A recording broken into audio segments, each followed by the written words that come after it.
అంగాళాఖాతంలో అల్పపీడనం, సముద్ర మట్టం పెరిగి జూన్ 4 తర్వాత ఒక నాయకుడి ప్రమాణ స్వీకార సభ.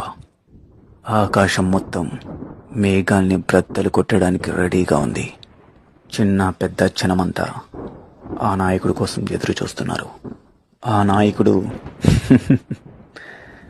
ఎమ్మెల్యే సాబ్. ఎదగరా ఎదగరా దినకరా